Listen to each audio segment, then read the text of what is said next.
Bonjour à tous. Parmi les réflexions ici entamées par les évêques de France réunis en assemblée plénière, il y a la question de la formation des futurs prêtres. Ce dossier il est initié par la nécessité de la mise en œuvre en France du document de décembre 2016 publié par Rome pour cadrer en quelque sorte la formation des futurs prêtres d'un texte qu'on appelle en version courte et latine la Ratio Fundamentalis. Nous sommes avec Monseigneur Jérôme Beau.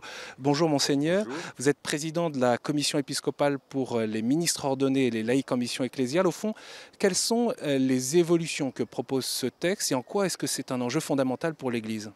L'enjeu fondamental, c'est que c'est tout l'avenir de l'Église. C'est l'avenir d'avoir des prêtres formés aujourd'hui pour l'Église de demain.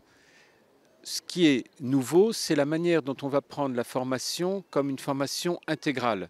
C'est aussi bien la formation humaine, spirituelle, intellectuelle, pastorale. Alors déjà, ces 4 dimensions, elles étaient prises en charge, mais en le reprenant à travers toute une dimension qui part de la vocation baptismale et puis qui rentre dans les différentes étapes de la vocation du disciple et de la configuration au Christ jusqu'à la dimension de l'engagement dans la charité pastorale du prêtre.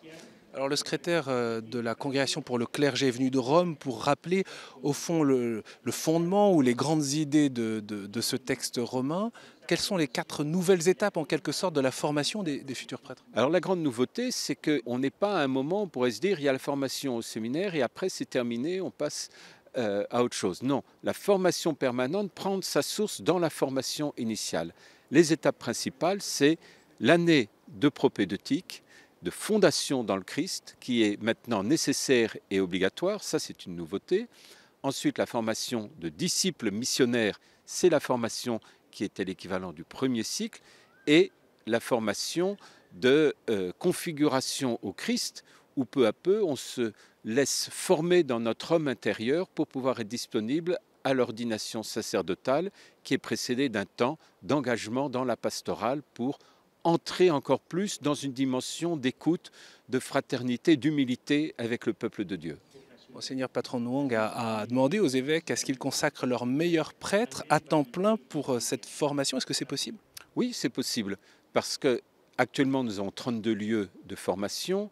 Il y a 6 lieux qui forment à peu près 50% des séminaristes. Il ne s'agit pas de disperser nos forces, il s'agit de concentrer nos forces et les meilleurs pour avoir des séminaires viables, solides, qui permettent d'avoir les prêtres solides de demain. Sur l'état des lieux, il y a ce chiffre qui est un peu préoccupant, moins 30% du nombre de séminaristes depuis l'an 2000. Et puis, il y a un grand nombre de séminaristes, en quelque sorte, qui choisissent des lieux de formation comme la communauté Saint-Martin plutôt que des séminaires diocésains ou interdiocésains. Est-ce que le paysage de formation des futurs prêtres va changer en France? Oui, bien sûr. Sur les 660 séminaristes, il y en a 109 qui sont en formation à la communauté Saint-Martin. Souvent aussi, c'est parce que dans des diocèses où il n'y a pas de vocation depuis très longtemps, il n'y a pas eu d'ordination, où il y a très peu de prêtres de moins de 50 ans, une vocation a besoin d'avoir appel et demande d'avoir une certaine fraternité sacerdotale. Cette fraternité sacerdotale, ils en ont comme une assurance à la communauté Saint-Martin.